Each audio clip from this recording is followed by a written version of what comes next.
اللہ الرحمن الرحیم وبہ نستعین الحمدللہ رب العالمین والصلاة والسلام علی سید المرسلین وعلی آلہ وصحبہ اجمعین ومن تبعہم بإحسان الی یوم الدین۔ بزرگوں اور بھائیوں، نواقض ایمان میں سے، نواقض اسلام میں سے پہلے کا ذکر ہوا۔ دوسرے ناقض اسلام کے طور پر شیخ محمد بن عبد الوہاب رحمہ اللہ تذکرہ فرماتے ہیں، کہتے ہیں الثانی من جعل بینہ و بین اللہ وسائط، وہ شخص جو اپنے اور اللہ کے درمیان واسطے بنائے۔ یدعوہم، کیسے واسطے؟ یدعوہم ویسألہم الشفاعہ ویتوکل علیہم کفر باجماعا، کہ وہ اس طریقے سے ان کو واسطہ بنائے کہ ان سے شفاعت طلب کرے، ان سے دعا مانگے کہ آپ میرے سفارشی بنے، ان پر بھروسہ کرے۔ اس سے پہلے کہا ویدعوہم، ان سے دعا کرے۔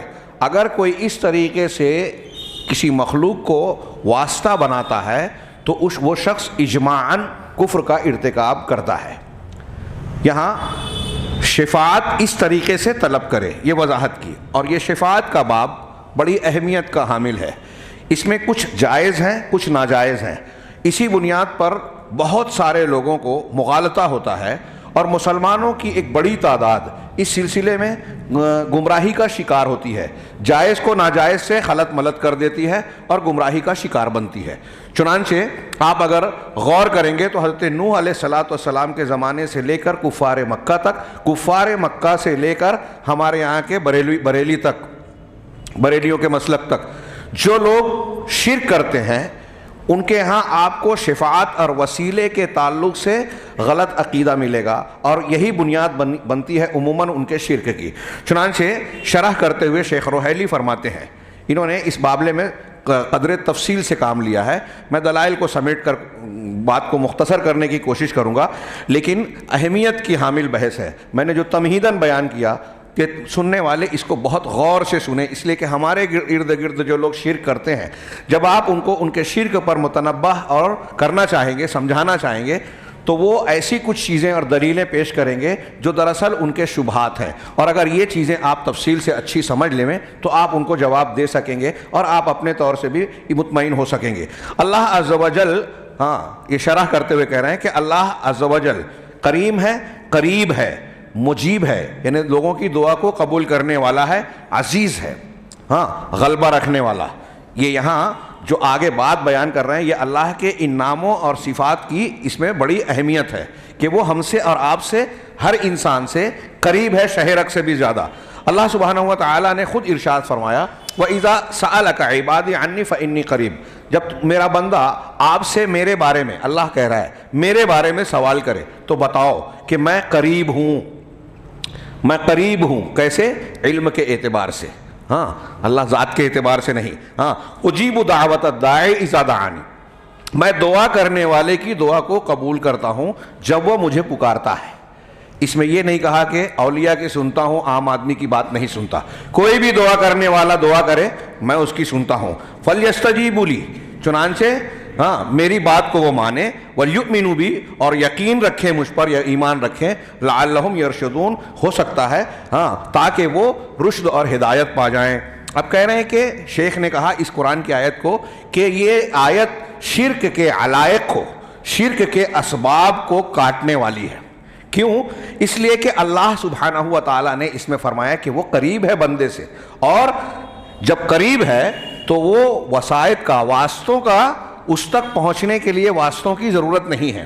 یہاں میں اشارہ کروں کہ ہمارے یہاں واسطے وسیلے، بعض لوگ جو ہے وہ یہ کہتے ہیں کہ چھت پر چڑھنے کے لیے سیڑھی چاہیے، اس سے اوپر چڑھنے کے لیے اس سے بڑا وسیلہ چاہیے، چاند پر جانے کے لیے راکٹ چاہیے، ہوائی جہاز، ہیلی کاپٹر اور فلاں، مریخ پر جانے کے لیے وہ فلاں اور فلاں چیز چاہیے۔ تو یہ واسطے تو اللہ کے پاس بغیر وسیلے کے پہنچ جائیں؟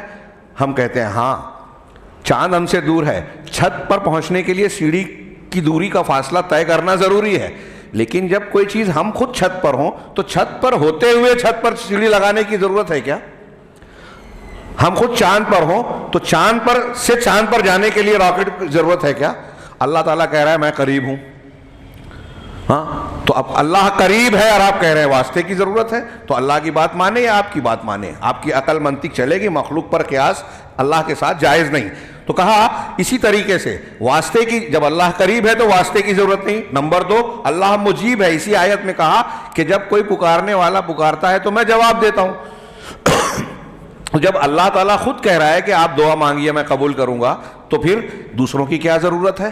ہاں، اگر بادشاہوں کا بادشاہ کہہ رہا ہے تو مجھ سے مانگ، آپ کہہ رہے ہو کہ نہیں اللہ تجھ سے کیسے مانگوں، میں تو بزرگوں کا وسیلہ لگاؤں گا، وزیر کو جیسے بادشاہ کے پاس لگایا جاتا ہے، ملکہ اور شہزادے کو لگایا جاتا ہے، ویسے لگاؤں گا. تو آپ بادشاہ سے جو کہہ رہا ہے مجھ سے کیا چاہیے مانگ لے، کہیں گے نہیں نہیں تجھ سے نہیں مانگوں گا، تو یہ بے عزتی کر رہے ہو یا عزت کر رہے ہو؟ تو اللہ کہہ رہا ہے کہ وہ مجیب ہے. چنانچہ جب وہ قریب ہے، مجیب ہے، تو واسطوں کی ضرورت نہیں ہے کہ واسطہ لگائیں گے تب آپ کی دعا پہنچے گی اور قبول کرے گا، واسطہ لگائیں گے تب اللہ تبارک و تعالیٰ آپ کو عطا کرے گا. بلکہ اللہ تبارک و تعالیٰ تو غنی ہے، مطلق غنا رکھتا ہے، کریم ہے، اس کا کرم مطلق ہے، وہ قریب ہے، وہ مجیب ہے. یہ آیت یہ بتاتی ہے کہ یہ بھی، اس آیت سے یہ بھی پتہ چلتا ہے کہ دعا کرنا عبادت ہے. ہاں، ادعونی استجب لکم وَإِذَا اجیب دعوت الداعی اذا دعانی فلیستجیبوا لی. ہاں، تو اللہ کو ہی پکارو، اللہ سے مانگو. تو اس سے پتہ چلا کہ دعا عبادت ہے، ایمان ہے. وَلْيُؤْمِنُوا بِي کہا نا آگے، فَلَا حَاجَةَ لِلْعِبَادِ. چنانچہ بندوں کو اللہ تک پہنچنے کے لیے، اللہ کی قربت حاصل کرنے کے لیے واسطوں وسیلوں کی ضرورت نہیں ہے، بلکہ مومن تو اللہ تبارک و تعالیٰ تک پہنچنے کے لیے اللہ کی توحید اور اس کی اطاعت کو واسطہ بناتا ہے.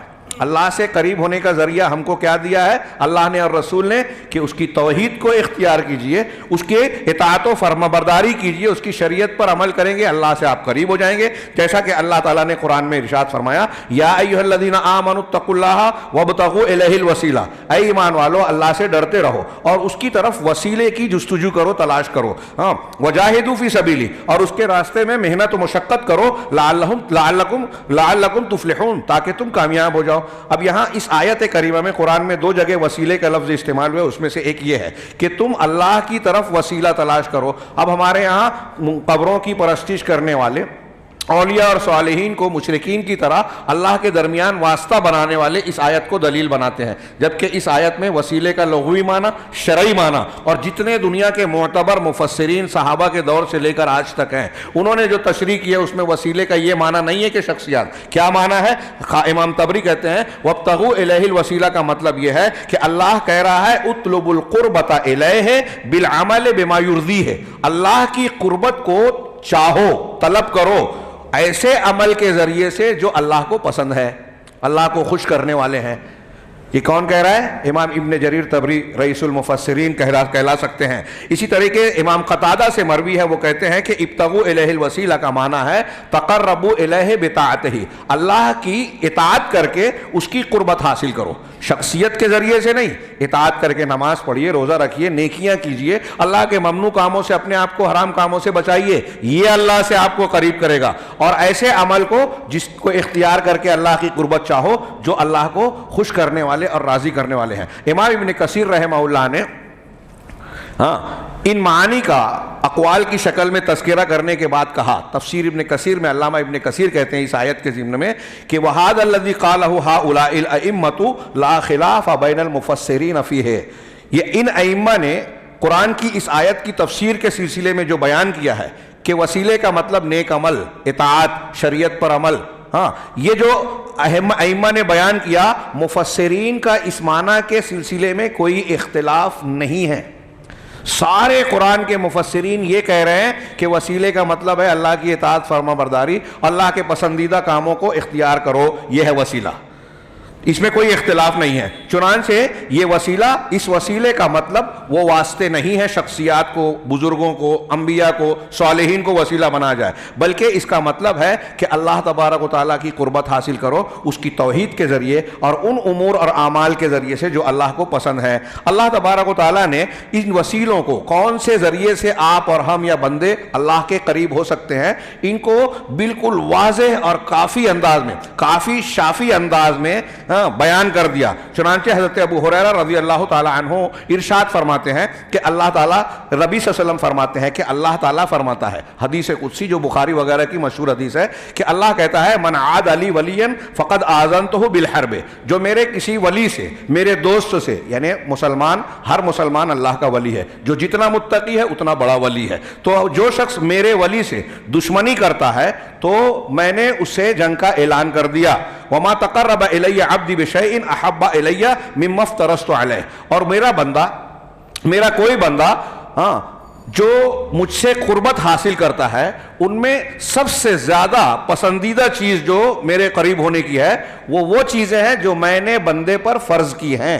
اللہ سے قریب ہونے کا سب سے بہترین وسیلہ اللہ کے عائد کیے ہوئے فرائض ہیں، فرض نماز، زکوٰۃ، حج، روزہ، جو چیزیں اللہ نے فرض کی ہیں ان کے ذریعوں سے اللہ کی قربت حاصل کرنا اللہ کو سب سے زیادہ پسند ہے۔ تو فرائض اسلام سب سے زیادہ اللہ کی قربت کا ذریعہ ہے، یہ حدیث قدسی کہہ رہی ہے۔ اس کے بعد وما یزال عبدی یتقرب الی بالنوافل حتی احبہ، اور برابر میرا بندہ نوافل کے ذریعے سے میری قربت حاصل کرتا رہتا ہے، یہاں تک کہ میں اسے محبت کرنے لگتا ہوں۔ پھر وہ ہے نا کہ میں اس کا ہاتھ بن جاتا ہوں، پیر بن جاتا ہوں، جس سے وہ چلتا پھرتا ہے۔ اس کا یہ مطلب نہیں ہے جیسا کہ صوفیہ کہتے ہیں کہ اللہ اس کے اندر آ جاتا ہے، نہیں، اللہ تعالیٰ کی مشیت اور اس کے حکم کے بغیر وہ اپنے ہاتھ، پیر، آنکھ اور اعضاء کا استعمال نہیں کرتا، یہ معنی ہے۔ خود حدیث کے آخری ٹکڑے سے یہ معنی متعین ہوتا ہے، آپ اس کی تفصیل اپنے مقام پر سنیں گے۔ کہہ رہے ہیں کہ اسی طریقے سے کسی بندے کو لا یجوز التقرب الی احد من خلق اللہ،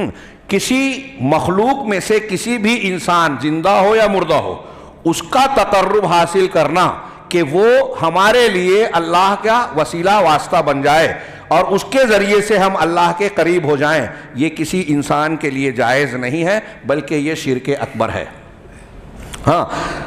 اور آگے شیخ فرماتے ہیں کہ جو لوگ واسطہ اور وسیلہ بناتے ہیں یہ شرکیہ، ان کی حجت وہی ہے جس نے مشرکین کو شرک میں مبتلا کیا، مشرکین مکہ، مشرکین قوم نوح، دوسرے مشرکین، ان کو جس دلیل نے یا شبہ نے شرک میں ڈالا تھا، ہمارے آج کے جو واسطہ باز اور وسیلہ بنانے والے لوگ ہیں وہی ان کی دلیل اور حجت بنتی ہے، جیسا کہ اللہ عز و جل نے فرمایا فَاعْبُدِ اللَّهَ مُخْلِصًا لَهُ الدِّينَ، تم اللہ کی عبادت کرو اس کے لیے دین کو خالص کرتے ہوئے، الا للہ الدین الخالص، سنو اللہ کے لیے ہی دین خالص ہے، والذین اتخذوا من دونہ اولیاء، اور جن لوگوں نے اللہ کے علاوہ دوسروں کو اولیاء آقا بنا رکھا ہے وہ کہتے یہ ہیں کہ ما نعبدہم الا لیقربونا الی اللہ زلفیٰ، کہ ہم ان بتوں کی، ان واسطوں کی، ان شخصیتوں اور اولیاء کی جو عبادت کر رہے ہیں تو ہم ان کی عبادت نہیں کر رہے ہیں مگر صرف اس لیے لیقربونا، تاکہ وہ ہمیں قریب کر دیں الی اللہ زلفیٰ، اللہ تبارک و تعالیٰ سے۔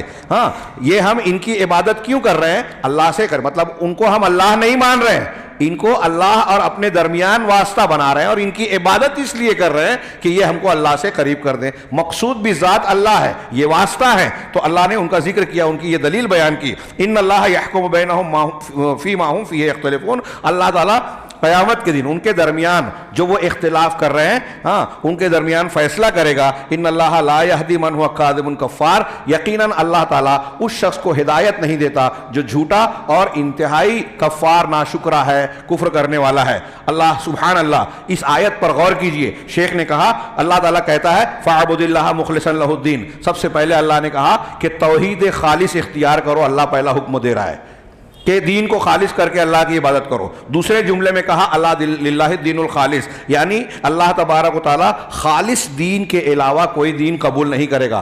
آپ اللہ کی لاکھ عبادت کر رہے ہو لیکن ساتھ میں شرک کر رہے ہو تو پھر آپ کا دین قبول نہیں ہوگا۔ تیسری بات اللہ نے فرمائی کہ والذین اتخذوا من دونہ اولیاء، یعنی وہ سارے لوگ جو اللہ تعالیٰ کے علاوہ کسی کو اپنا ولی کارساز بناتے ہیں، وہ یہ کہتے ہیں کہ ہم ان کی ذات اور شخصیت کی پرستش نہیں کر رہے ہیں، ان کی خود کی عبادت یا ان کو اللہ نہیں مان رہے ہیں، بلکہ ہم ان کی عبادت اس لیے کر رہے ہیں کہ یہ ہم کو اللہ تعالیٰ سے قریب کر دے گے، چنانچہ یہ ہمارے سفارشی ہیں اللہ کے پاس اور اللہ اور ہمارے درمیان واسطے ہیں۔ پھر اللہ تعالیٰ نے یہ ذکر کرنے کے بعد کہا کہ ان اللہ یحکم بینہم فیما ہم فیہ یختلفون، اللہ تعالیٰ جن باتوں میں وہ اختلاف کر رہے ہیں اس بارے میں اللہ فیصلہ کرے گا. اللہ تعالیٰ جھوٹے اور کفار ناشکرے کے درمیان کو ہدایت نہیں دیتا.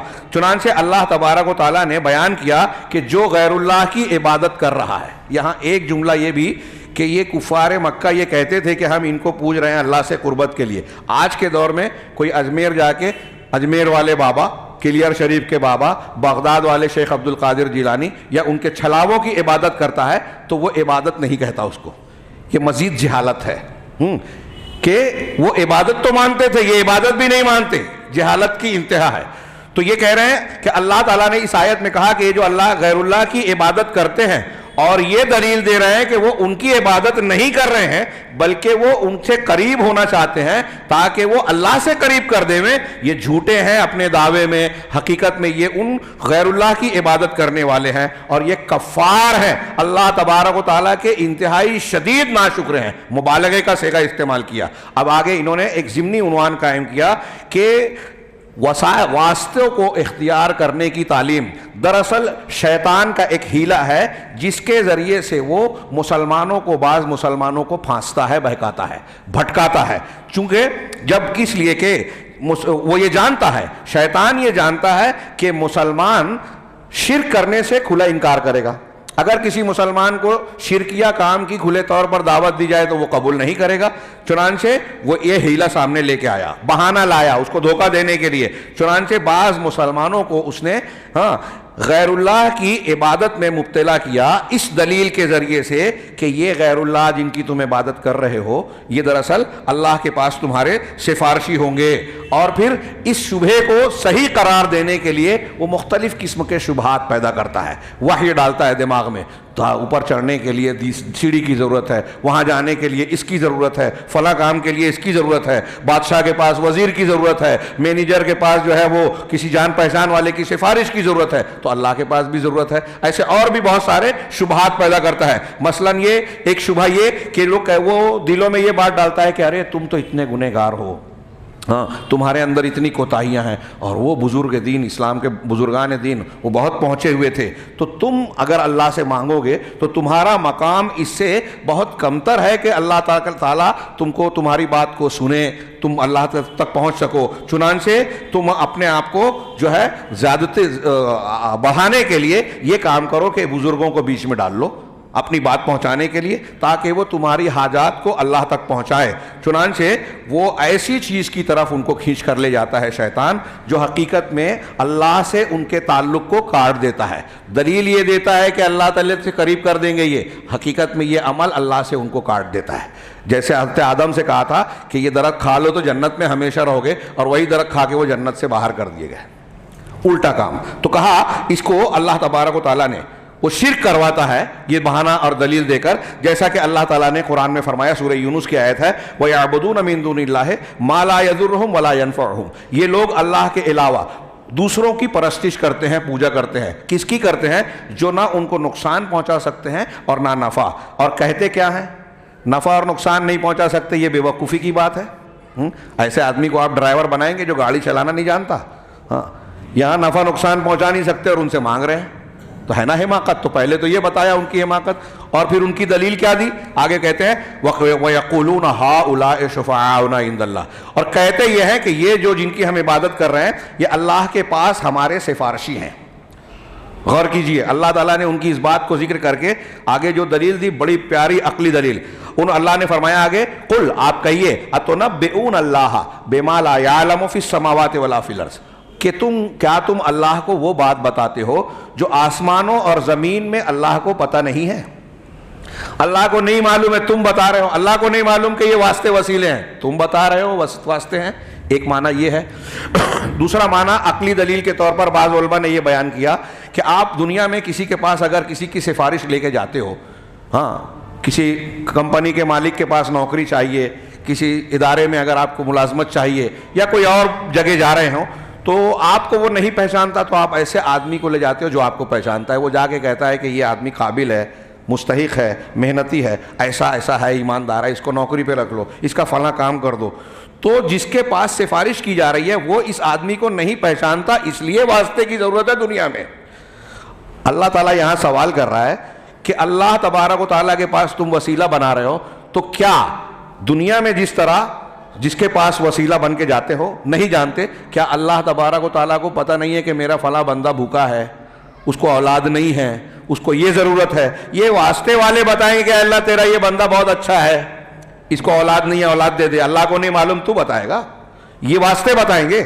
اَتُنَبِّئُونَ اللَّهَ بِمَا لَا يَعْلَمُ فِي السَّمَاءِ، کیا تم اللہ کو وہ بات بتاتے ہو جس کو جو آسمانوں اور زمین کی اللہ کو پتہ نہیں ہے خبر؟ ہاں ہاں، سبحانہ، اللہ اس سے پاک ہے کہ اس سے کوئی چیز مخفی ہو۔ ہاں، سبحانہ وتعالی عما یشرکون، اور ان کے شرک سے اللہ پاک ہے۔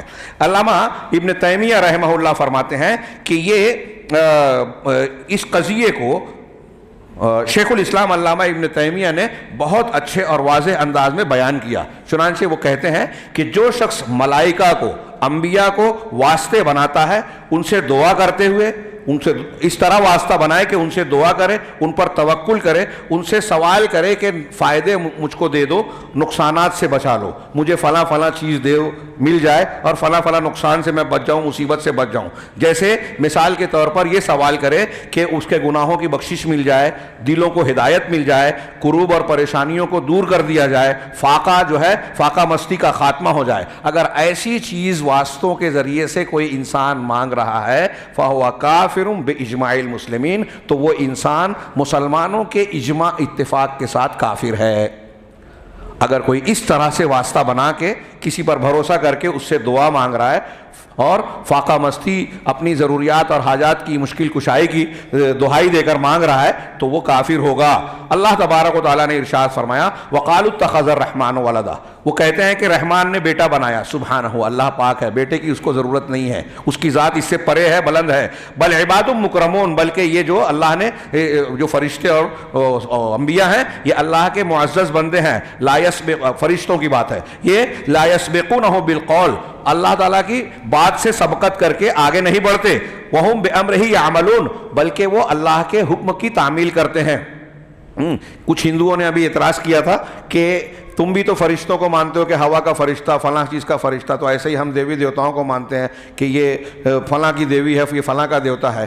تو ان کو یہ جواب دیجئے، قرآن نے جو کئی جگہ بتایا کہ فرشتوں کو اختیار نہیں ہے، فرشتے اللہ کے حکم پر مامور ہیں، وہ وہی کرتے ہیں جو اللہ کہتا ہے۔ وَهُمْ بِأَمْرِهِ يَعْمَلُونَ يَعْلَمُ مَا بَيْنَ أَيْدِيهِمْ وَمَا خَلْفَهُمْ، ان کے آگے پیچھے کی ساری باتوں کو اللہ جانتا ہے۔ وَلَا يَشْفَعُونَ إِلَّا لِمَنِ ارْتَضَىٰ، اور یہ فرشتے اسی کی سفارش کرتے ہیں جس کو اللہ تعالیٰ پسند کرتا ہے۔ وَهُمْ مِنْ خَشْيَتِهِ مُشْفِقُونَ، اور فرشتے بھی اللہ کے ڈر سے لرزاں اور ترسا رہتے ہیں، لرزتے رہتے ہیں۔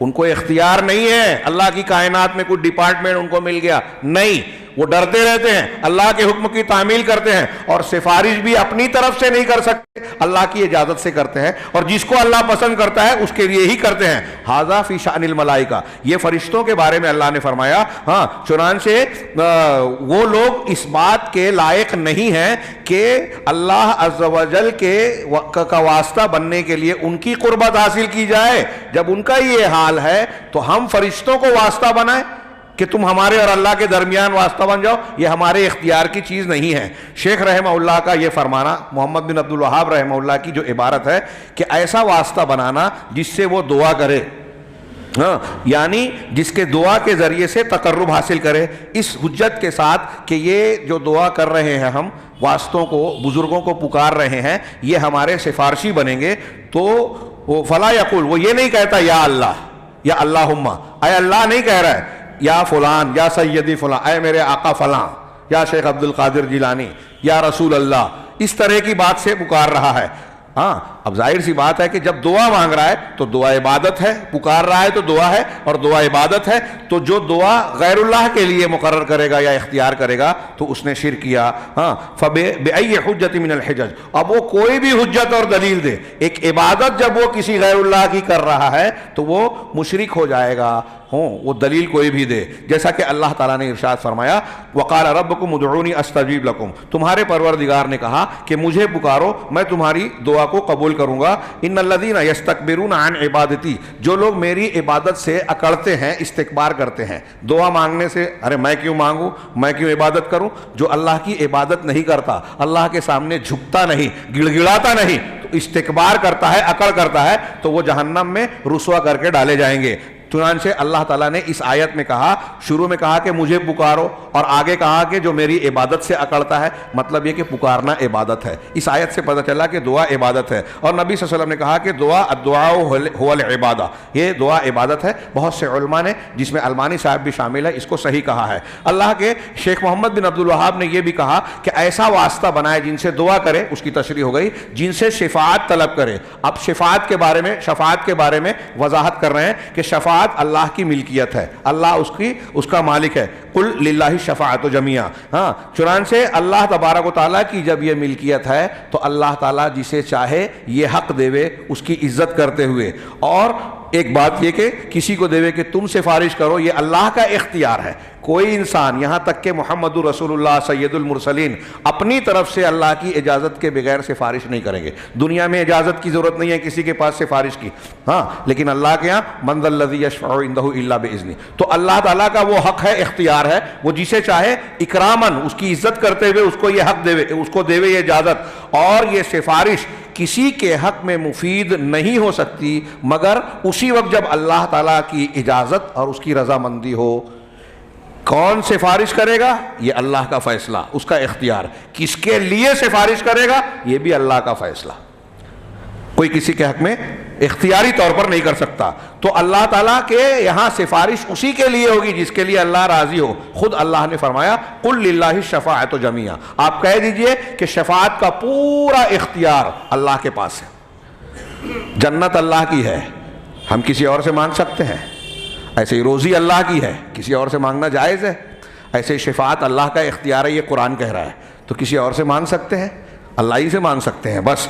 چنانچہ کسی انسان کی کتنی بھی فضیلت ہو, اس کو اس معاملے میں کوئی اختیار نہیں ہے کہ اپنے طور سے کسی کی سفارش کرے, بلکہ یہ اللہ کا حق ہے. اللہ تعالیٰ کا اختیار ہے, اور اس اختیار کی بنیاد پر پروردگار جسے چاہے اجازت دے, جسے چاہے, جس کے حق میں چاہے خوش ہو. اللہ تبارک و تعالیٰ نے فرمایا کہ وَلَا يَمْلِكُ الَّذِينَ يَدْعُونَ مِن دُونِهِ الشَّفَاعَةَ إِلَّا مَنْ شَهِدَ بِالْحَقِّ وَهُمْ يَعْلَمُونَ, کہ وہ لوگ جن کو اللہ کے علاوہ یہ لوگ پکار رہے ہیں وہ شفاعت کے کچھ بھی حق نہیں رکھتے. ان کے پاس شفاعت کا پاور, اختیار نہیں ہے. ہاں, جو شخص حق کی گواہی دے علم رکھتے ہوئے, تو اس کی تشریح کرتے ہوئے کہا کہ مشرکین ملائکہ اور انبیاء کو اور اپنے بتوں کو, سورج کو, چاند کو پکارتے تھے. سورج, چاند, ملائکہ, مظاہر قدرت اور اولیاء و صالحین کو, انبیاء کو پکارتے تھے. اور اللہ عز و جل کہہ رہا ہے کہ جن کو یہ پکار رہے ہو نا, وہ شفاعت کا حق نہیں رکھتے. یعنی نہ فرشتوں کو حق ہے, شفاعت کا اختیار ہے, نہ انبیاء کو ہے, نہ بزرگان کو, اصنام کو, لات و عزا کو, کسی کو بھی اس کا اختیار نہیں ہے. بلکہ حق کس کو ہے؟ الا من شہد بالحق. شہد بالحق, حق کی جو گواہی دے, یعنی جو لا الہ الا اللہ کہے. وکانا موحدا, یعنی وہ توحید والا ہو, اور وہم یعلمون, اور وہ علم رکھتے ہوں. چنانچہ ایسے لوگوں سے اللہ راضی ہوگا اور ان کے لیے سفارش کی اجازت دے گا. یہ قرآن کہہ رہا ہے. اسی طرح اللہ تبارک و تعالیٰ نے فرمایا ولا تنفع الشفاعۃ عنہ الا لمن اذن له, شفاعت کسی کو فائدہ نہیں دے گی مگر وہی جس کے لیے اللہ اجازت دے. اسی طرح اللہ تبارک و تعالیٰ نے ارشاد فرمایا یومئذ لا تنفع الشفاعۃ الا من اذن له الرحمن ورضی له قولا. چنانچہ نتیجے کے طور پر کہ سفارش ملے گی تو توحید والے کو, اور اس شخص کو سفارش اللہ کے رسول کی بھی نہیں ملے گی جس نے اللہ عز و جل کے ساتھ شرک کیا ہو, بلکہ شرک کی وجہ سے انسان رسول اللہ صلی اللہ علیہ وسلم کی شفاعت سے محروم ہو جائے گا. حضرت ابو ہریرہ رضی اللہ تعالیٰ عنہ سے روایت ہے کہ اللہ کے رسول, قیامت کے دن آپ کی سفارش کا سب سے زیادہ خوش قسمت حقدار کون ہوگا؟ وقت نہیں ہے اس لیے میں عربی عبارت چھوڑ رہا ہوں. ہاں, اللہ کے رسول نے فرمایا کہ مجھے یہ خیال تھا اے ابو ہریرہ کہ یہ سوال اس حدیث کے بارے میں تم ہی مجھ سے سوال کرو گے, تم سے پہلے کوئی اور سوال نہیں کرے گا. کیوں؟ اس لیے کہ میں دیکھتا ہوں کہ آپ کے پاس حدیث کو جاننے کی بڑی حرص ہے, بڑی تڑپ اور شوق ہے.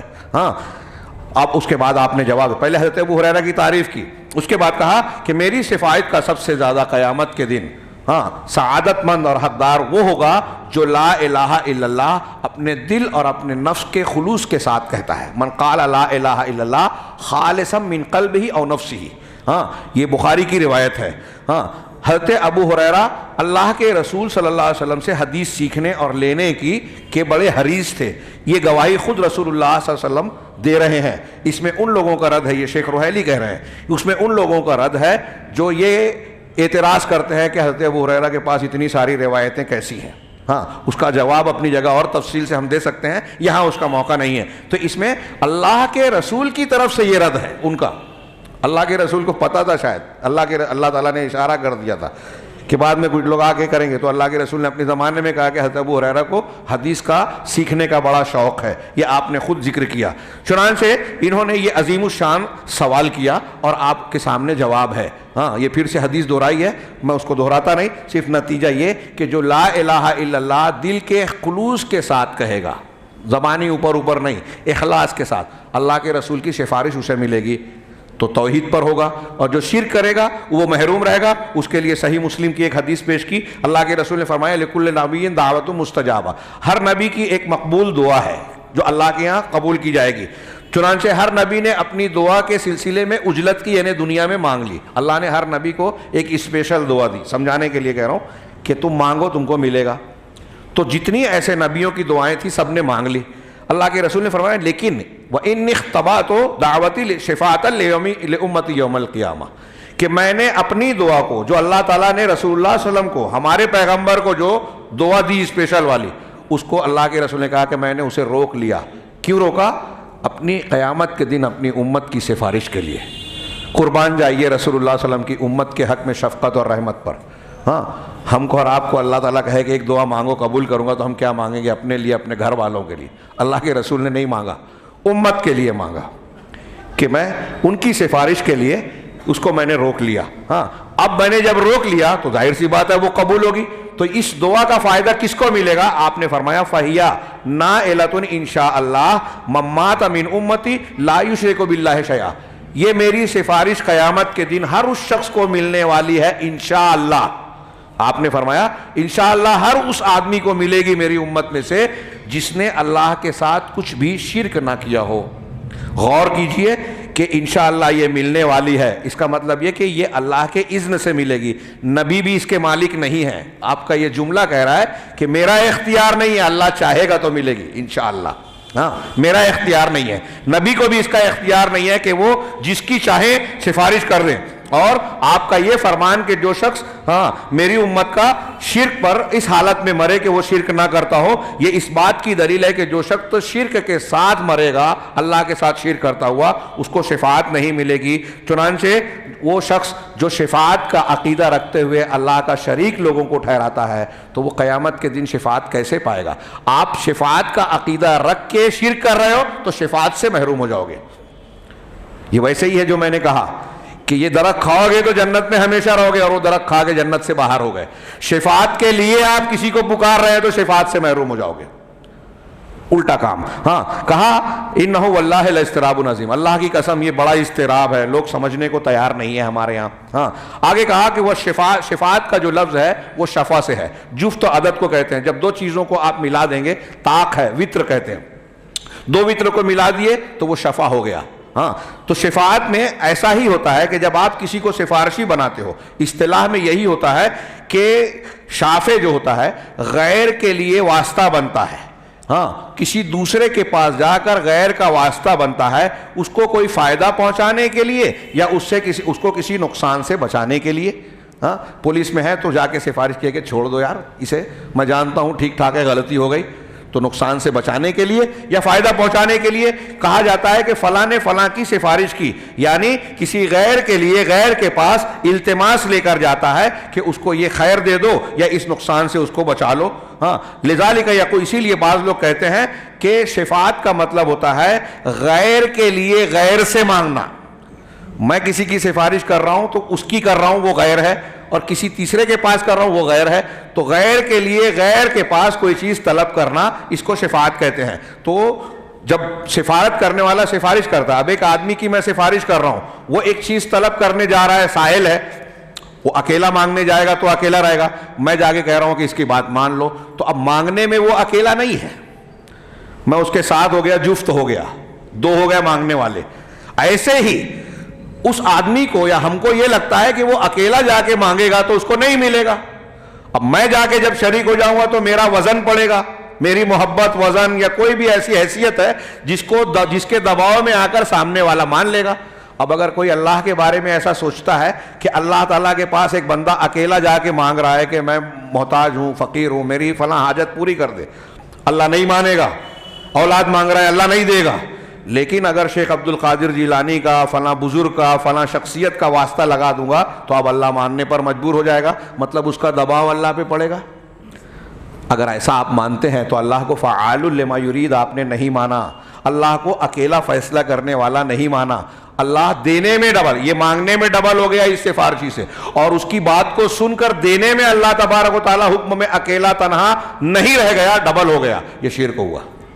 غور کیجئے عقلی طور سے بھی۔ چنانچہ آگے بڑھ رہے ہیں کہ یہ لوگ آج کے زمانے میں اس شفاعت کو واسطے کا نام دیتے ہیں، اور ایک آدمی یہ کہتا ہے کہ میں نے فلاں مسئول اور ذمہ دار کے پاس واسطہ اختیار کیا ہے، وسیلہ اور ذریعہ، چنانچہ یہ متوسط، یہ واسطہ اس کے پاس، اس ذمہ دار کے پاس جاتا ہے، متوسط لہو جس کے لیے وہ سفارش کر رہا ہے اس کی طلب لے کر، یا تو خیر کو حاصل کرنے کے لیے یا برائی سے بچانے کے لیے، تو یہ سفارش کا معنی ہوا۔ اب شفاعت جو ہے، جس کو ہم شفاعت، سفارش کہتے ہیں، اپنی بنیادی طور پر دو قسموں میں بٹتی ہے۔ ایک سفارش وہ جو دنیا میں ہوتی ہے، ایک آخرت میں۔ ہاں، دنیا میں جو سفارش ہوتی ہے اس کی بھی کئی قسمیں ہیں، یتنوع الی نوعین، اس کی بھی دو قسم ہے۔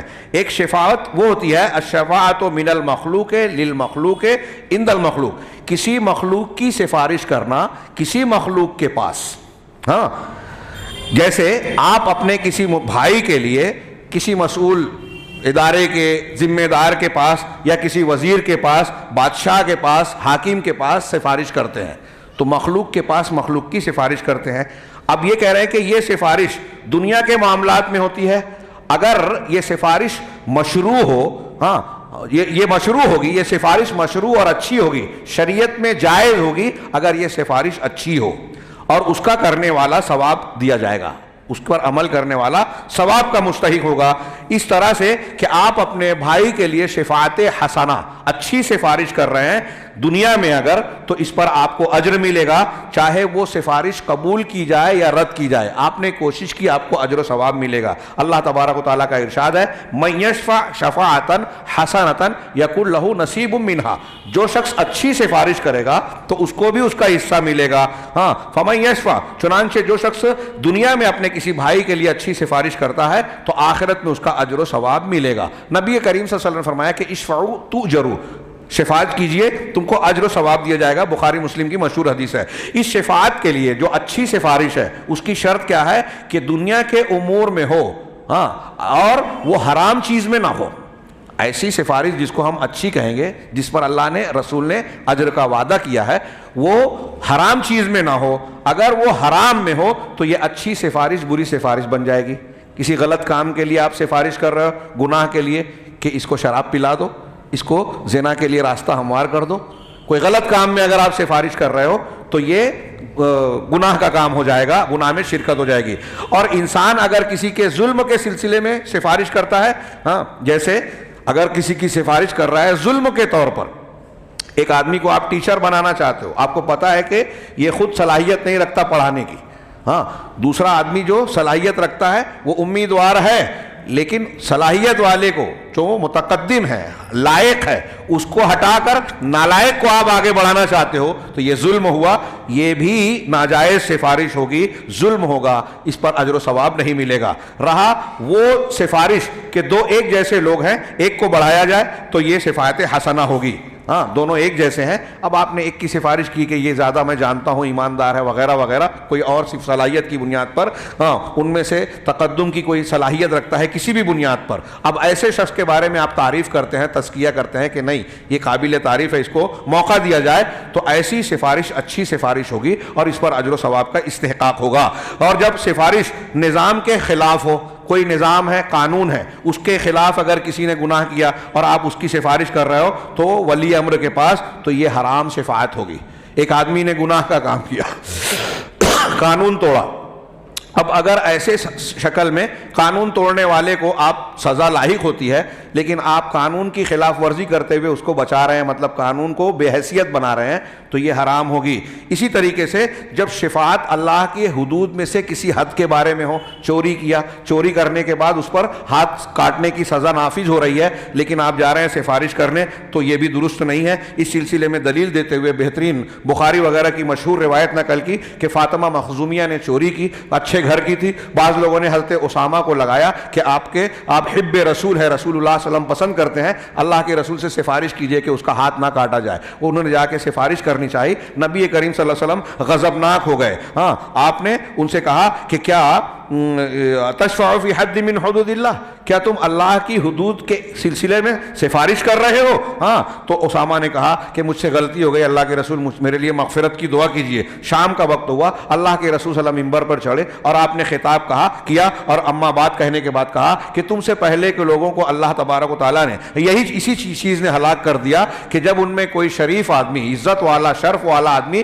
چوری کرتا تو اس کو چھوڑ دیتے، اور اگر کوئی ضعیف اور کمزور آدمی، چھوٹا آدمی چوری کرتا تو اس پر حد جاری کرتے۔ اور میرا معاملہ یہ ہے، اس ذات کی قسم جس کے ہاتھ میں میری جان ہے، اگر فاطمہ بنت محمد بھی چوری کرتی تو میں اس کا بھی ہاتھ کاٹ دیتا۔ یہ حدیث آپ اور ہم جانتے ہیں۔ چنانچہ اللہ کی حد جو کسی پر لازم ہو رہی ہے، اگر اس میں کوئی سفارش کر کے اس حد کے نفاذ سے رکاوٹ بن رہا ہے تو یہ اچھی سفارش نہیں ہے، گناہ کی بات ہے اور اللہ کے عذاب کو دعوت دینے والی بات ہے، انصاف کے عدل کے خلاف ہے۔ چنانچہ یہ شفاعت فہذہ الشفاعۃ اذا، چنانچہ یہ سفارش جو دنیا میں ہوتی ہے، اگر یہ شفاعت حسنہ ہے تو اس کا ضابطہ یہ ہے کہ حرام چیزوں میں یہ سفارش نہ ہو۔ اس لیے اگر حرام میں نہیں ہے تو یہ شفاعت شریعت میں جائز ہوگی، محبوب ہوگی، پسندیدہ ہوگی، اور ایسی سفارش کرنے والا انسان اجر و ثواب کا مستحق ہوگا۔ اور اگر یہ سفارش حرام چیزوں میں ہو، برے کاموں میں ہو، تو انسان اس پر مواخذہ کیا جائے گا، اس سفارش کو اچھی نہیں بلکہ بری سفارش کہا جائے گا۔ یہ پہلی قسم ہوئی دنیا کی۔ دوسری، مخلوق کی شفاعت۔ دنیا میں مخلوق کی سفارش اللہ کے پاس، پہلی والی کیا تھی؟ مخلوق کی سفارش مخلوق کے پاس۔ دوسری، مخلوق کی سفارش اللہ کے پاس دنیا میں۔ اس کا معنی کیا ہے کہ کوئی انسان کسی کے لیے اللہ کے جناب میں دعا کرے اور یہ کہے، آپ جا کر کہیں کہ میرے لیے اللہ تعالیٰ سے سفارش کرو، میرے لیے اللہ تعالیٰ سے دعا کرو، تو یہ جائز ہے۔ یہ جائز ہے کس شرط کے ساتھ؟ کہ جس سے ہم طلب کر رہے ہیں دنیا میں، اگر کسی سے مطالبہ کر رہے ہیں تو جو مطلوب ہے، جس کو ہم سفارشی بنا رہے ہیں، وہ زندہ ہو اور موجود ہو، زندہ ہو اور موجود ہو۔ اور مزید ایک استحبابی شرط علماء نے بیان کی جو یہاں نہیں ہے، کہ وہ متقی پرہیزگار ہو۔ ہاں، اگر ایک فاسق فاجر ہے، نماز نہیں پڑھتا، ہاں، نیکیاں نہیں کرتا اور کھلے طور پر قرآن و حدیث کی مخالفت کرتا ہے، تو اس سے کہنا یہ آپ دین کی ذلت کا ارتکاب کر رہے ہیں۔ ایسے شخص سے ناراضگی کا مظاہرہ ہونا چاہیے، دعا کی درخواست نہیں کرنا چاہیے۔ تو جو زندہ ہو، موجود ہو، جیسے کہ کوئی شخص اپنے بھائی سے کہے کہ میرے یہاں ایک مریض ہے، لہذا اللہ عز و جل سے دعا کیجئے کہ اللہ اس کو شفا دے دے۔ ابھی جمعہ میں کئی لوگوں کے لیے اعلان ہوا، ہاں، تو یہ ایسی سفارش ہے، فہذہ شفا، یہ سفارش ہے۔ اور سفارش کرنے والا اپنی دعا کے ساتھ اس کے لیے دعا کو شامل کرتا ہے، اپنی حاجت کے ساتھ اس کی حاجت کا بھی ذکر کرتا ہے کہ اے اللہ میرے فلاں بھائی کی حاجت کو پورا کر دے۔ اس کی بہت سی دلیلیں ہیں، بلکہ اگر کوئی مسلمان اپنے کسی دوسرے مسلمان کے لیے دعا کرتا ہے تو ایک فرشتہ کہتا ہے کہ آمین وَلَكَ مِثْلُ، اللہ تمہاری دعا کو قبول کرے اور تم کو بھی ویسا ہی اجر دے۔ بعض صحابہ سے مروی ہے کہ اگر انہیں کوئی ضرورت ہوتی تھی تو وہ اپنی بجائے دوسرے بھائی کے لیے دعا مانگتے تھے کہ فرشتہ میرے لیے دعا کرے گا تو میری دعا سے زیادہ فائدہ ہوگا۔ آگے انہوں نے کہا کہ جب اما اذا کانا، اب اگر یہ سفارش زندہ اور موجود کی بجائے کسی مردہ سے کیا جائے، مردہ یا زندہ ہو لیکن غائب ہو، کوئی پیر صاحب ہے فلاں جگہ ہیں، ہمارے شہر میں نہیں ہے، آپ یہیں بیٹھے بیٹھے کہہ رہے ہیں پیر صاحب میرے سفارشی بن جائیے، میرے لیے دعا کیجیے، ہاں، یا پیر صاحب کا میں واسطہ لگا رہا ہوں، تو کوئی غائب ہو یا کوئی مر چکا ہو، اگر اس کا وسیلہ لگایا جاتا ہے کہ اللہ ہمارے لیے دعا کرو، سفارش کرو، تو فہذہ لا تجوز، یہ جائز نہیں ہے، بلکہ بندے سے وَإِنَّمَا يَطْلُبُ الْعَبْدُ، بندہ اپنے زندہ اور موجود حاضر بھائی سے یہ سفارش کر سکتا ہے، مطالبہ کر سکتا ہے کہ اس کے لیے سفارش یا دعا کرے، ہاں، تاکہ اس کا مقصد اس کو مل جائے، ہاں۔ اسی لیے کہنے والا وَلِذَلِكَ، اگر تم سے کوئی کہنے والا کہے کہ اللہ کے پاس میرے لیے سفارش کیجئے، تو اس سے تفصیل طلب کی جائے گی کہ کیا مطلب ہے تمہارا۔ اگر اس کی مراد یہ ہے کہ میرے لیے اللہ تعالیٰ سے دعا کرو تاکہ میرا مقصد حاصل ہو جائے، میرا کام پورا ہو جائے، تو یہ جائز ہے، اور یہ زندہ حاضر شخص کی دعا کی باب سے ہوگا۔ اور اگر اس کا مطلب یہ ہے کہ قیامت کے دن میری سفارش کرنا اللہ کے پاس، تو یہ ناجائز ہے، اس لیے کہ قیامت کے دن کی سفارش اللہ تعالیٰ کے علاوہ کسی سے نہیں مانگی جا سکتی۔ ہم کسی سے، یہاں تک کہ نبی سے اگر یہ کہیں، اگر نبی کریم صلی اللہ علیہ وسلم زندہ ہو اور ان سے کہیں کہ آپ قیامت کے دن میری سفارش کریں، تو یہ نبی کا اختیار نہیں ہے، اللہ کا اختیار ہے، یہ جائز نہیں ہے یہ سفارش۔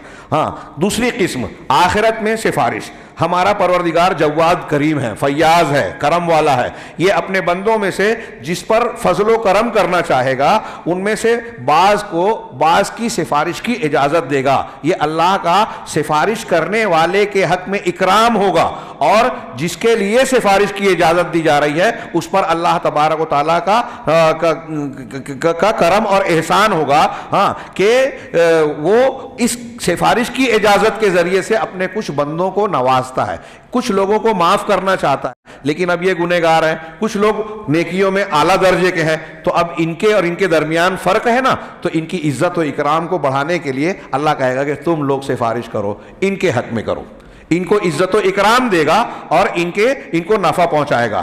ہاں، فاللہ لا یحتاج الی الشفعاء، اللہ تعالیٰ کے پاس شفاعہ کی حاجت نہیں ہے، اللہ کو اس کی ضرورت نہیں ہے، اللہ یوں بھی ان کو معاف کر سکتا تھا، لیکن اپنی معافی دینے کے لیے وہ کچھ نیک اور صالح مقرب بندوں کو عزت بخشنا چاہے گا۔ یہ اللہ تبارک و تعالیٰ کا جود و کرم اور اس کا فضل ہوگا کہ وہ اس اجازت کے ذریعے سے کچھ لوگوں کا اکرام فرمائے گا، اور یہ سفارشی کرنے والوں کے بلند مقام کا اظہار ہوگا۔ لأنہ لا شک، اس لیے کہ اس میں کوئی شک نہیں کہ سفارش کرنے والے کی سفارش اس کے مقام بلند کو بتاتی ہے، کہ جب وہ مشفوع کے پاس، کسی بڑے کے پاس سفارش کر رہا ہے اور وہ اس کی بات کو اہمیت دے رہا ہے، تو یہ اس سے پتہ چلتا ہے کہ یہ اس کا بڑا درجہ ہے، اس کا اونچا مقام ہے۔ اب شفاعت کے سلسلے میں قواعد۔ پہلا قاعدہ جو سفارش ثابت ہے، یہ بہت اہمیت کی حامل باتیں ہیں، میں تھوڑا تیزی سے گزر رہا ہوں، مجھے بہت افسوس ہے کہ وقت پھر سے کم نظر آ رہا ہے۔ یہ سفارش کے باب کو تھوڑا سا انہوں نے تفصیل سے بیان کیا، اور اس ضمن میں ایک اور ناقض ہے جس کو تفصیل سے بیان کیا، اور اگر ہم نے اس کو نہیں پڑھا تو بات ادھوری سی ہی رہ جائے گی، جو آج کے دور میں ضرورت ہے۔ وَمَن لَّمْ يَحْكُم بِمَا أَنزَلَ اللَّهُ فَأُولَٰئِكَ هُمُ الْكَافِرُونَ والی بحث، ہاں، تو انشاءاللہ کوشش کریں گے ہم اس کو بھی سمیٹیں، لیکن یہ سفارش والی بات بھی بہت اہمیت کی حامل ہے، اور شیخ نے جس طریقے سے یہاں بیان کیا ہے، میں نے بہت سی کتابیں پڑھی ہے، انہوں نے ضروری مباحث کو بہت اچھے انداز میں سمیٹا ہے، لہٰذا بہت غور سے سنیے، اگرچہ میں جلدی سے گزر رہا ہوں لیکن اس کو ذہن نشین کرنے کی کوشش کیجیے۔ چنانچہ شفاعت کے بارے میں کچھ قواعد۔ القاعدۃ، پہلا قاعدہ، الشفاعۃ کلھا للہ عز وجل، پہلا قاعدہ یہ دماغ میں بٹھا لیں کہ پوری کی پوری شفاعت اللہ کا حق ہے، اختیار ہے، کسی اور کا نہیں۔ اللہ کے سوا کوئی بھی مخلوق سفارش کی معمولی سی بھی مالک اور اختیار والی نہیں ہے، اس کا مقام شرف کتنا بھی بلند ہو، کتنے بھی اونچے مقام کا کوئی آدمی ہو، ہاں، یہاں تک کہ سید المرسلین ہی کیوں نہ ہو، ان کا حق نہیں ہے۔ چنانچہ قیامت کے دن جو سفارش ہوگی، جب پورا کا پورا اختیار اللہ کے پاس ہے، تو صرف اللہ سے مانگی جائے گی، رسول سے، اولیاء اور صالحین سے نہیں۔ یہ پہلا قاعدہ دماغ میں رکھیے کہ یہ دینے والا اللہ ہے، لہذا اللہ سے مانگا جائے۔ دوسرا قاعدہ کہ شفاعت مطلقہ کی جتنی بھی دلیلیں ہیں کہ شفاعت ہوگی، وہ دوسری دلیلوں کے ساتھ مقید ہیں۔ کچھ دلیلوں میں یہ کہا گیا کہ شفاعت اللہ کا حق ہے، کچھ دلیلوں میں یہ کہا گیا کہ شفاعت کوئی نہیں کر سکتا، کچھ دلیلوں میں کہا گیا کہ شفاعت بالاذن ہوگی۔ تو ایک دلیل جو مطلق ہے، دوسری دلیل سے اس کو مقید کیا گیا ہے۔ چنانچہ جو شفاعت کی نفی کرنے والی دلیلیں ہیں کہ سفارش اللہ کے پاس نہیں ہوگی، ان کو خاص کیا جاتا ہے، مقید کیا جاتا ہے ان دلیلوں سے جس میں شفاعت کو ثابت کیا گیا ہے۔ آگے اس کی وضاحت ہو جائے گی. اور وہ دلیلیں جس میں یہ بات ہے کہ شفاعت انہی کے لیے ہوگی جنہوں نے اللہ تبارک و تعالیٰ کے لیے، جنہوں نے لا الہ الا اللہ کہا. سفارش کا حق یا اجازت ان کے لیے ہوگی جو لا الہ الا اللہ کہنے والے ہیں، توحید پر رہنے والے ہیں. او لمن قال لا الہ الا اللہ یومن، او لمن ذکر اللہ، یا جس نے کسی ایک دن لا الہ الا اللہ کو کہا ہو، یا ذکر کرتے ہوئے، یا اللہ تبارک و تعالیٰ کا ذکر کیا ہو کسی ایک دن. تو یہ دلیلیں مقید ہیں، قید کرنے والی، مطلب خاص کرنے والی ہیں ان دلیلوں کو جس میں کہ یہ بات ہے کہ شفاعت اہل توحید کے لیے ہوگی. لمن مات لا یشرک باللہ، اس شخص کے لیے ہوگی جو اللہ کے ساتھ شرک کیے بغیر مرتا ہے. اس حالت میں موت ہوتی ہے کہ شرک نہ کیا ہو اور کفر پر اس کی موت نہ ہو. تو یہ دلیلیں ایک دوسرے کی تخصیص اور تقیید کرتی ہیں. رہا وہ شخص جو شرک کی حالت میں اللہ کے ساتھ شرک کرتے ہوئے مر گیا تو وہ جہنم میں ہمیشہ ہمیش رہے گا. اس کو سفارش کرنے والوں کی شفاعت کام نہیں دے گی. اور جو شخص کوئی مکفر، کفر کرنے والا عمل کا ارتکاب کرے گا اور اسی پر مر جائے گا تو ہم وحکمنا علیہ بالکفر بعینہ، اور ہم نے اس پر بعینہ ہی کفر کا فیصلہ کر دیا، یعنی دلیلوں کے ساتھ. وکان ذالک، اور وہ ظاہر و باطن میں دلائل کے مطابق ہو تو ایسا شخص اہل شفاعت میں شامل نہیں ہوگا، اس لیے کہ اس کی دلیلیں مقید ہیں. آگے کہا من ذالک ما جاء، اسی باب کی دلیلوں میں سے جو اللہ کے رسول صلی اللہ علیہ وسلم سے ابھی ہم نے پڑھا کہ یہ سفارش میری قیامت کے دن میرے امت کے ان افراد کو ملے گی جنہوں نے اللہ کے ساتھ شرک نہ کیا ہو. اب اگر کوئی ایسا شخص ہو جس نے کسی انسان کو کسی شرعی سبب کی بنیاد پر کافر قرار دیا، شرعی بنیاد پر کہا کہ یہ کافر ہے، لیکن اس کے سلسلے میں کوئی کچھ ایسے موانع اور رکاوٹیں موجود ہوں جو اس کی نفی کر رہے ہیں اس کے کافر ہونے کی، اور شرطیں موجود ہوں، تو وہ اپنے عقیدے کے اعتبار سے یہ سمجھتا ہے کہ یہ شخص ایسا ہے جس کو سفارش کرنے والوں کی سفارش کام نہیں دے گی، حالانکہ معاملہ اس کے اپنے عقیدے کے برخلاف ہے. فَإِنْ كَانَ أَمْرُهُ، اگر معاملہ ویسا ہی ہے جیسا وہ عقیدہ رکھتا ہے کہ وہ کفر پر مرا ہے، تو اس میں کوئی شک نہیں کہ ایسے آدمی کے لیے سفارش کام نہیں دے گی. چنانچہ مثال دے رہے ہیں، کوئی شخص، اب یہاں یہ مثال جو دی ہے ہم اس کو ترک کرتے ہیں کہ کوئی شخص جیسے کہا کہ نماز کو چھوڑنے والا، ایک مسلمان نماز چھوڑتا ہے تو شیخ روحیلی نے کہا کہ اس میں اختلاف ہے. میرے نزدیک، یعنی شیخ روحیلی کے نزدیک نماز کا تارک کافر ہے. اب جو ترک صلاۃ کے ساتھ مر جائے گا تو وہ کافر ہے، اس کو سفارش نہیں ملے گی. جو علماء یہ کہتے ہیں کہ ترک صلاۃ جو ہے وہ مخرج عن الملہ والا کفر نہیں ہے بلکہ کم درجے کا کفر ہے، گناہ کبیرہ کی طرف، تو وہ قید والی دلیلوں کے ساتھ اس کا حکم بیان کرتے ہیں. یہ تفصیل انہوں نے بیان کی. تیسرا قاعدہ جس پر کہ نصوص دلالت کرتے ہیں کہ آخرت میں جو سفارش ہوگی وہ دو سفارش ہیں. پہلی قسم جس کی نفی کی گئی ہے، آخرت کی سفارش جو دنیا میں لوگ سمجھتے ہیں، ایک وہ سفارش ہے جس کی قرآن و حدیث نے نفی کی ہے، اور اہل علم کے نزدیک اس کی 4 شکلیں ہیں.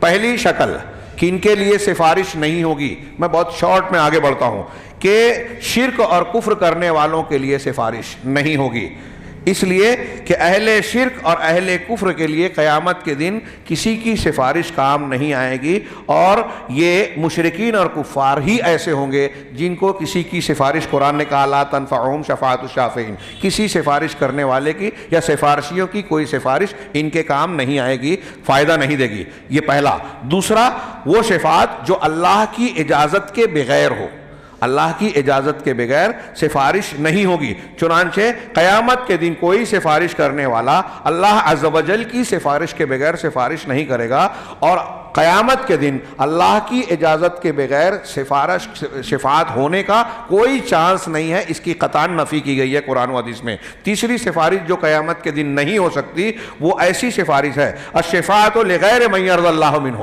وہ سفارش جو اللہ کے پسندیدہ انسان کے، جس کے لیے اللہ راضی نہیں ہے، راضی لوگوں کے علاوہ کے لیے. چنانچہ شفاعت صرف انہی لوگوں کے حق میں ہوگی جن کے حق میں اللہ کی اجازت ہو. بہت اچھی طرح یہ 2 چیزیں خالی اگر سمجھ لیں لوگ، صرف کہ سفارش جس کی اجازت ملے گی وہی کرے گا، اور جس کے لیے اجازت ملے گی اسی کے لیے ہوگی، سب کے لیے نہیں ہوگی.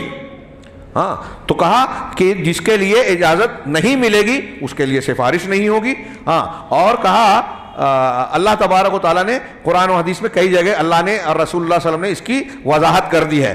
اور سوائے اس کے تو یہ جس کی اجازت نہیں ہوگی میں دوسری سفارشوں کی بات ہے، لیکن اس سے دو سفارشیں مستثنیٰ ہیں. ایک شفاعت عظمیٰ جو نبی کریم صلی اللہ علیہ وسلم حساب و کتاب کے لیے تمام انسانوں کے لیے کریں گے میدان محشر میں، تو اس میں اچھے برے سب کے لیے ہوگی. حساب کتاب نہیں ہو رہا ہے، حساب کتاب اللہ لے لے، مقام محمود والی، تو وہ سب کو ملے گی. اسی طرح مشرکین میں سے ایک سفارش کا ثبوت قرآن و حدیث میں موجود ہے، وہ ہے اللہ کے رسول صلی اللہ علیہ وسلم کا اپنے چچا ابو طالب کے لیے سفارش کرنا. اور وہ کیا سفارش ہوگی؟ وہ یہ ہوگی کہ اللہ تعالیٰ ان کے عذاب میں تخفیف کر. مشرکین کے جو عذاب ہوں گے ان عذابوں میں ابو طالب کے سلسلے میں تخفیف کا سوال کریں گے، لیکن ان کو جہنم سے نکال نہیں سکیں گے. جہنم سے نکالنے کے سلسلے میں ان کو اللہ کے رسول کی سفارش جو ہے کام نہیں دے گی، بلکہ اس کی اجازت بھی نہیں ہوگی. تو یہ دو شفاعتیں ہیں جس میں اللہ تبارک و تعالیٰ نے قید کے ساتھ اجازت دی ہے، جس کا آگے تذکرہ آئے گا. چوتھی سفارش جو قیامت کے دن نہیں ہوگی وہ ان لوگوں کی سفارش ہے جن کی اللہ کے سوا دنیا میں لوگ پوجا پرستش کرتے ہیں. دنیا میں اگر کوئی حضرت عیسیٰ کی پوجا کر رہا ہے، کوئی بزرگان دین کی، شیخ عبد القادر جیلانی فلاں اور فلاں، یا اللہ کے رسول صلی اللہ علیہ وسلم کو پکار رہا ہے اور سمجھ رہا ہے کہ میں پکار رہا ہوں تو قیامت کے دن وہ میری سفارشی بن جائیں گے، تو جو دنیا میں کسی کی عبادت کر رہا ہے تو اس عبادت کی وجہ سے وہ قیامت کے دن ان کو اجازت ہی نہیں ملے گی، نہ ان کو سفارش کرنے کی اجازت ملے گی، نہ ان کے حق میں جن کو اجازت ملے گی ان کے حق میں سفارش کی اجازت ملے گی. تو یہ سفارشیں ایسی ہیں جو قدیم و جدید ہر دور میں مشرکین کا عقیدہ اسی سفارش پر رہا ہے کہ ہم جن کی پوجا پاٹ کر رہے ہیں یہ قیامت کے دن یا اللہ کے پاس ہماری سفارش کریں گے. وہ ایسا گمان رکھتے ہیں کہ یہ معبودان اللہ تبارک و تعالیٰ کے پاس اپنے عبادت کرنے والوں کے لیے سفارش کریں گے اور اس کے ذریعے سے وہ اللہ کے پاس تقرب اور کامیابی پالیں گے اور اس طریقے سے وہ اللہ کے یہاں واسطہ بنیں گے. تو یہ ساری شفاعت یقینی طور پر ان کی نفی کی گئی ہے، اس لیے کہ اللہ تبارک و تعالیٰ کے علاوہ جو بھی معبودان ہیں وہ قیامت کے دن اپنے عبادت کرنے والوں کی سفارش نہیں کر پائیں گے. اب دوسری قسم وہ شفاعت جس کو ثابت کیا گیا ہے قرآن و حدیث میں. اللہ تبارک و تعالیٰ کچھ لوگوں کو پر انعام و اکرام کرتے ہوئے سفارش کی اجازت دے گا اور کچھ لوگوں کے لیے سفارش کے لیے راضی ہوگا. تو اب یہ کون لوگ ہوں گے، کن کو ملے گی اور کون سی سفارش ہوگی، اس کا ذکر کہہ رہے ہیں. فلا بد فی الشفاعۃ المثبتۃ ثلاثۃ امور، کہہ رہے ہیں من ثلاثۃ امور، جو مثبت قرآن و حدیث میں جس سفارش کو ثابت کیا گیا ہے کہ یہ ہوگی، اس میں تین چیزوں کا ہونا ضروری ہے. پہلی چیز اللہ کی اجازت. چنانچہ کسی شخص کو کتنے بھی اونچے اور بلند مقام کا انسان ہو، کسی شخص کے لیے ممکن نہیں ہے کہ وہ اللہ کی اجازت کے بغیر لب کھول دے ہوئے کسی کی سفارش کر دے. یوم یقوم الروح والملائکۃ صفا لا یتکلمون الا من اذن له الرحمن وقال صوابا. دوسری شرط رضا اللہ عن الشافع، جو سفارش کرنے والا ہے اس کا اللہ، اس کی شخصیت کے بارے میں اللہ کا راضی ہونا، اور جس کے لیے نمبر 3 جس کے لیے سفارش کی جا رہی ہے اس کے لیے اللہ کا راضی ہونا. یہاں ایک سوال ہے کہ مشفوع لہو جس کے لیے سفارش کی جا رہی ہے اس کے تعلق سے اللہ کی رضا کا کیا مطلب ہے؟ کیا اس کا مطلب یہ ہے کہ وہ ہر اعتبار سے صالحین میں سے ہوگا، نیک بندہ ہوگا تو اللہ تعالیٰ اس کو لیے اجازت دے گا؟ تو نہیں. اس میں انہوں نے لمبا کئی سطروں میں ذکر کیا ہے. حاصل کلام یہ ہے کہ یہاں وہ نہیں مراد ہے کہ جو نیک اور صالح ہو، بلکہ وہ جو اہل توحید میں سے ہو، جو لا الہ الا اللہ والا ہو، جو شرک سے پاک ہو، چاہے وہ گنہگار ہو گنہگار ہی کیوں نہ ہو، اگر اس کے اندر توحید ہے تو وہاں اس کو، تو یہاں اللہ کس کے بارے میں راضی ہوگا کہ اس کے لیے سفارش کرو؟ جو شرک سے پاک ہوگا. آگے ہم بڑھتے ہیں. جب موحدین کے اندر سفارش کی یہ ساری شرطیں موجود ہوگی تو اللہ تعالیٰ کی طرف سے اجازت ملے گی. اب چوتھا قاعدہ کہ قیامت کے دن جو سفارش کی اجازت ملے گی وہ مجموعی طور سے 2 قسموں میں بٹتی ہیں. پہلی قسم وہ ہے جو نبی صلی اللہ علیہ وسلم کے لیے خاص ہیں اور اللہ کے رسول صلی اللہ علیہ وسلم کے علاوہ اس کی اجازت کسی کو نہیں ملے گی، جیسا کہ نبی صلی اللہ علیہ وسلم نے فرمایا کہ اعطیت خمسن لم یعطہن احد قبلی، مجھے 5 چیزیں دی گئی ہے جو مجھ سے پہلے کسی نبی کو نہیں دی گئی، لم یعطہن احد قبلی، ہاں کسی کو نہیں دی گئی ہے، اس میں سے ان 5 چیزوں میں سے ایک فرمایا کہ الشفاعہ، قیامت کے دن کی جو شفاعت کبریٰ ہے، یہ متفق علیہ روایت ہے۔ ہاں اب اس کی تشریح نہ کرتے ہوئے آگے انواع کو بیان کرتے ہیں۔ پہلی قسم جو نبی صلی اللہ علیہ وسلم کے لیے خاص ہے الشفاعۃ الکبریٰ، لمبی بحث نہ کرتے ہوئے یہ ذکر کروں، آپ نے بہت مرتبہ وہ حدیث شفاعت سنی ہے کہ قیامت کے دن جب سورج سوا نیزے پہ ہوگا، لوگ پریشان ہوں گے، تو ایک گروہ جائے گا آدم علیہ السلام کے پاس کہ سفارش کر دو، کیسے حالات ہے دیکھو، وہ اپنی غلطی یاد کریں گے، معذرت کریں گے، اللہ کے غضب کا ذکر کریں گے، اور پھر حضرت نوح کے پاس بھیجیں گے، وہ اپنی غلطی کو یاد کر کے آگے بھیجیں گے حضرت ابراہیم کے پاس، تو ہوتے ہواتے نبی کریم صلی اللہ علیہ وسلم کے پاس پہنچیں گے، اللہ کے رسول جا کے مقام محمود پر جو جائیں گے، اللہ کی ہم سجدے میں گریں گے، حمد و ثنا بیان کریں گے، پھر اللہ کے رسول سے کہا جائے گا یا محمد ارفع راسک سل تعطیٰ اشفع تشفع، یہ سب سے پہلی شفاعت ہوگی، دنیا کے سارے انسان قیامت تک جو پیدا ہو رہے ہیں سب کے لیے ہوگی، حساب و کتاب کے لیے، جو صرف نبی کریم صلی اللہ علیہ وسلم کو حاصل ہوگی، یہ مقام محمود ہے، اور اس کے ذریعے سے تمام لوگوں کو یہ فائدہ ہوگا کہ محشر کی ہولناک موقف سے نکلنے کے لیے حساب و کتاب اور اگلے مرحلے ہوں گے۔ یہ پہلی شفاعت جس کو شفاعت عظمیٰ کہتے ہیں، اس کا اثبات حدیثوں سے ہوتا ہے۔ دوسری قسم جو اللہ کے نبی صلی اللہ علیہ وسلم کے لیے خاص ہے، وہ جنت کے لوگوں کے لیے، اہل جنت کے لیے ہے، اس بارے میں کہ وہ جنت میں داخل ہو جائیں۔ جب مومنین جو کہ اہل جنت ہیں وہ جمع ہو جائیں گے تو آدم علیہ السلام کے پاس آئیں گے اور ان سے کہیں گے کہ آپ ہمارے لیے دروازہ کھلوائیے جنت کا، اور پھر دیگر نبیوں کے پاس آئیں گے، آخر میں نبی کریم صلی اللہ علیہ وسلم کے پاس آئیں گے، آپ جائیں گے، جنت کا دروازہ پر دستک دیں گے، آواز دیں گے، اور جنت کا خازن کہے گا کہ آپ کون ہیں؟ کہیں گے میں محمد ہوں، تو جنت کا خازن کہے گا بیکا امیر تو وہ لا افتح لأحد قبلک، مجھ کو یہی حکم دیا گیا آپ کا کہ آپ سے پہلے میں کسی کے لیے در جنت نہ کھولوں، جنت کا دروازہ نہ کھولوں، چنانچہ جنت کا دروازہ کھولا جائے گا، سب سے پہلے آپ اور پھر آپ کی امت کے وہ لوگ جن کا حساب و کتاب نہیں ہوگا وہ داخل ہوں گے، پھر آپ کی امت کے دوسرے لوگ، اور پھر باقی دوسرے لوگ اس میں شریک ہوں گے۔ یہ بھی آپ کا اور آپ کی امت کا شرف ہوگا کہ امت سب سے بعد میں آئی لیکن جنت میں داخل سب سے پہلے ہوں گے۔ تیسری قسم جو نبی صلی اللہ علیہ وسلم کے لیے خاص سفارش ہے وہ اپنے چچا ابو طالب کے لیے ہے۔ حضرت ابن عباس نے پوچھا، بخاری مسلم کی روایت میں ہے کہ کیا آپ کے چچا ابو طالب جو آپ کا اتنا آپ کی دیکھ بھال کرتے تھے اور آپ کی نگرانی کرتے تھے، آپ کے ذریعے سے کوئی فائدہ پہنچے گا؟ تو اللہ کے رسول فرمایا کہ ہاں، میرے ذریعے سے ان کو یہ فائدہ ہوگا کہ وہ جہنم میں جائیں گے تو فی ضحضاح من نار، اتھلی آگ میں ہوں گے، یا ندی کے کنارے تھوڑا تھوڑا پانی ہو اور آپ جائیں تو آپ کے جو ٹخنے تک پانی آئے گا، ٹخنے ہی کہتے ہیں نا، ہاں ٹخنے تک جو پانی آئے گا اس کو عربی میں ضحضاح کہتے ہیں۔ تو اللہ کے رسول نے فرمایا کہ ایسی ہی آگ میں وہ ہوں گے کنارے میں، ہاں اگر میں نہیں ہوتا ولولا انا لکانا فی الدرک الاسفل من النار، اگر میں نہ ہوتا تو وہ جہنم کے سب سے نچلے طبقے میں ہوتے، یہ متفق علیہ روایت ہے۔ ہاں، اور ابو طالب نے نبی صلی اللہ علیہ وسلم کے پاس ذکر کیا کہ لعلہ تنفعہ شفاعتی یوم القیامہ، شاید کہ قیامت کے دن میری سفارش ان کو کام آئے گی، اور پھر اس کا ذکر کیا کہ ان کو جہنم میں ہلکا عذاب دیا جائے گا مشرکین کے مقابلے میں۔ شاہد ان حدیثوں میں یہ ہے، ان واقعات میں، ہاں کہ ابو طالب نے شرک پر مرے اور نبی کریم صلی اللہ علیہ وسلم اللہ کی اجازت سے ان کی سفارش کریں گے، تو کس بات کی؟ کہ عذاب میں تخفیف ہو، نہ کہ اس بات کی سفارش کہ وہ جہنم کے عذاب سے نکل جائیں، اس لیے کہ وہ کفار جہنم میں ہمیشہ ہمیشہ رہنے والے ہیں۔ اور شفاعت کی یہ قسم مستثنیٰ ہے دیگر قسموں سے، مشرکین کے لیے، جہنمیوں کے لیے سفارش نہیں ہوگی۔ ابو طالب کے حق میں استثناء ہے، یہ اللہ تعالیٰ کی اجازت کے ساتھ ہوگی، لیکن یہ شفاعت نبی کریم صلی اللہ علیہ وسلم کی جانب سے اللہ کی اجازت سے ہوگی۔ ہاں، یہ اور بھی کچھ قسمیں بیان کی گئی ہیں۔ کیا اس بات کی گنجائش ہے کہ نماز کے اذان کے بعد یہ شفاعت کا حصہ پورا کر لیتے ہیں؟ ہاں انشاءاللہ۔